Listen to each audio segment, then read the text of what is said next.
Hey guys, today I'm here with John from Righthand Drive Specialties, and today we are checking out what is essentially a GTR shoved into the body of a wagon. This is a 1997 Nissan Stagea 260RS Autech version, which sounds like a lot, but if we take a look under the hood here, we can see that is in fact an RB26 engine and more. So we'll go ahead and talk about all the details in this video.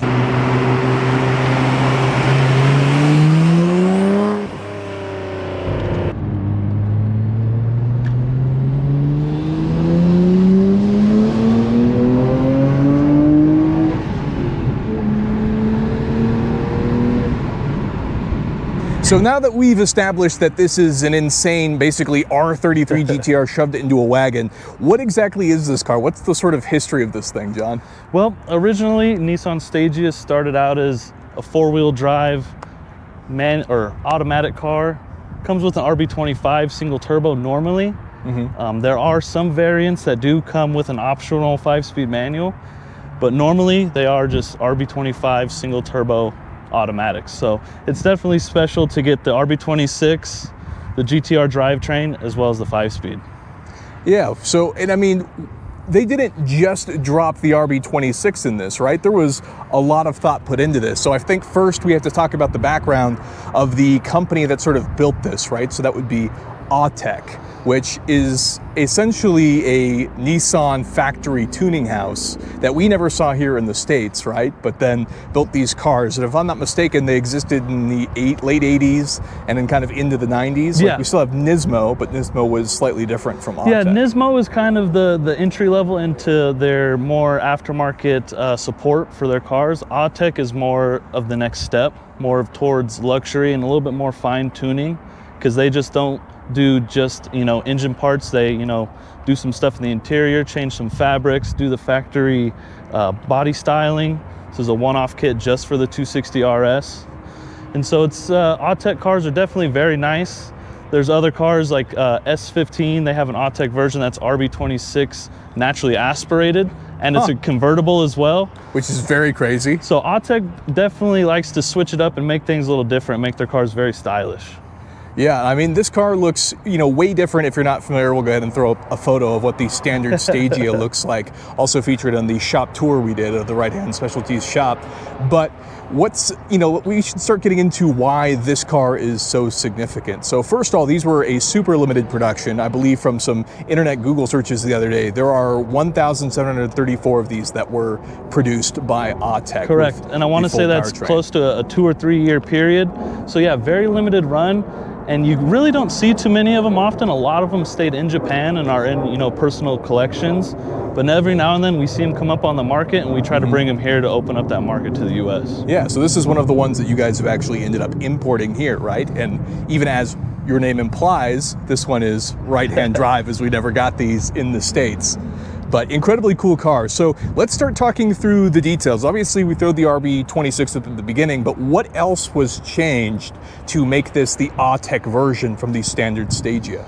Well, in terms of drivetrain, it also has the Attessa four-wheel steer system out of a GTR. Yep. Which, is very fun when you're doing a little bit of spirited driving. As well, it is equipped with factory brembos, which is also an option on GTRs too. Which, you kind of need a little bit more stopping power for a bigger car when you have a little bit more power when you go from RB25 to RB26. Yeah, that helps. I mean, these are probably still fairly light cars, right? Like a 3,300 pounds or so, I would assume? Yeah, I would say definitely under 3,600. Yeah, which is crazy considering that it is in fact a wagon. There's a lot of extra metal on there from the coupe GTR that this would have been based on. But there's also this pretty awesome hefty body kit, right? Which looks like something that you would almost expect from the aftermarket, but this is how Autech equipped the car, right? To make it sort of stand out. And it's very beautifully done. It isn't, fiberglass. It is, the original, kind of ABS kind of stuff that they use for factory aero.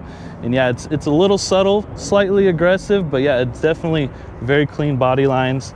Gives it a nice boxy feel, and especially with the spoiler on the back of the hatch, really gives it that super sporty feel. Yeah, I love this spoiler because it screams, you know, sort of aftermarket styling, but the fact that it's on the hatch portion and opens up with the back hatch is crazy to me that they engineered it that way. And the fact that it's even got the roof rack still, so it retains some of that practicality as a wagon. You can definitely throw a bunch of stuff on the top, go camping with the family, go up to the snow because of the four-wheel drive.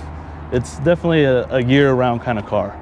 Okay, so with that covered, let's go ahead and talk about what's under the hood, which could be one of the more important things, because this one, while it's still a 260RS, right, has been altered slightly from the usual powertrain. Yes, it's definitely been tastefully modified.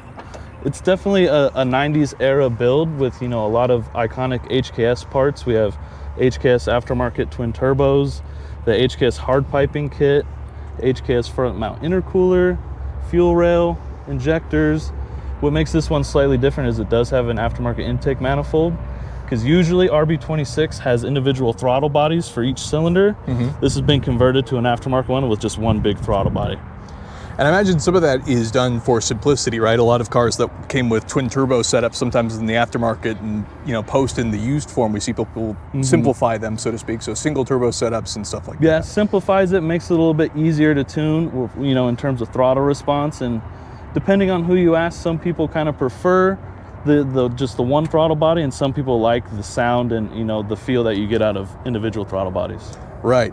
Now, the other thing that's been changed on this car is, while this is an RB26, this isn't the standard block, right? This is taken out of a different GTR, right? Yes, this came out of a NER spec R34 GTR, which I'm not too familiar with the internal specs of a NER spec motor. Yeah, neither am I.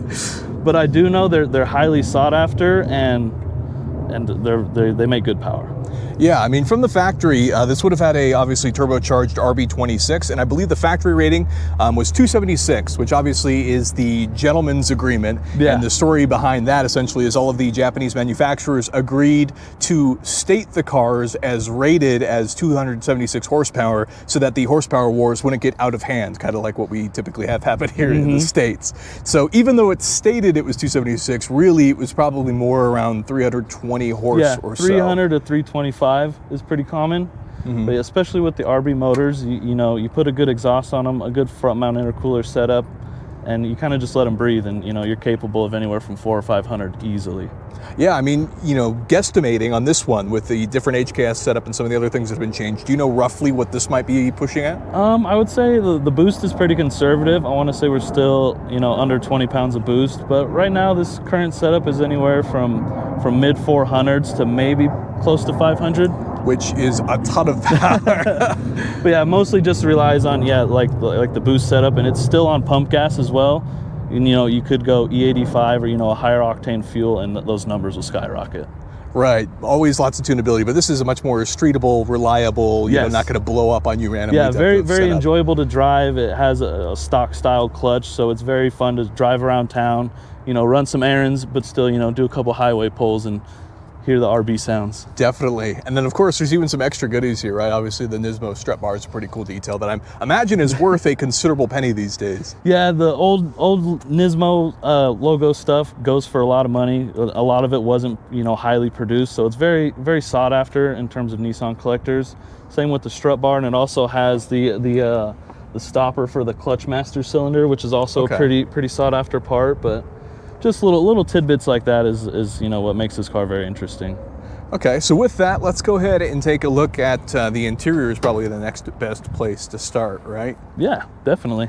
Also got to point out the nice raised wheels, which we didn't really talk about earlier, but are multi-spokes and look kind of similar to what would have come on the car originally, right? Okay, so with that, let's go ahead and take a look at the interior. Yeah, so like I was saying before, they do slightly change some things here. You know, they go for a softer, more kind of Alcantara style seat. With side bolstering and even some leg bolstering, actually. Yeah, kind of similar to how a GTR seat is. And as well as they do a nice little, kind of matches the paint colors, this like nice sparkly blue trim. Which is also here in the center, right? As well as the GTR triple pod gauges right in the middle too. It's another nice little GTR touch. Yeah, I like how subtle it is. You know, both the interior, the exterior has obviously been changed from the standard Stagea, but it's not too much or overbearing by any too means. wild or too overbearing. It's very minimal, and that's the thing with Autech, is they're very tasteful with their mods, and it always comes out very nice. Yeah, absolutely. Like you said earlier, that not just that S15 that they've also produced, they've got a fairly long history, so to speak, of other stuff going on. Making a lot of cool stuff. But one of the things I do want to touch on is we even have the back seats, obviously, because this is a wagon, but these can actually fold down too, right? Yeah. I think we made the joke about the fact that these can. And it's a very cool feature on Stagea. They actually have the seat holes down here in the back, which is incredibly practical. They do get a little hung up on the seat belts, but this has to be one of the most practical GTRs ever. Oh yeah, you could. Yeah, we've gone to car shows with it, and you know, we could fit a full canopy, a couple tables, merch, and a lot of good stuff fits in there. Which is incredibly cool. So there you go. This is basically a GTR pretending to be a wagon, which was a factory Nissan option, which is probably the craziest part about this. But if somebody was interested in buying a vehicle like this or importing some right-hand drive cars that may not specifically be a Stagea, but something else, what is the best way to do that? Best way is to reach out via our website or our social media, rhdspecialties.com. You know, our contact info is on there. You could always call both of our shops, whether it's Washington or here in Arizona, or you could reach out via social media. We respond pretty quick, and yeah, if you're looking for a 260RS or an S15 Supra, we even do old Corollas, Datsuns, whatever you're looking for, we can help you find it. So there you have it. That is going to be the end of the video. So thank you, John, for walking us through this awesome Stagea, which obviously we have that shop tour as well if you guys want to see some of the other cars that were currently in stock, but obviously that's always updating. Yes. The en route section is one of my favorite things to check out on the website, just because you can see what's coming on the boat. So with that, that's going to be the end of the video. If you enjoyed it, can hit that like button for me. I'd really appreciate it. And consider getting subscribed for more content like this in the future. With that, thank you so much for watching, and I'll see you in the next one.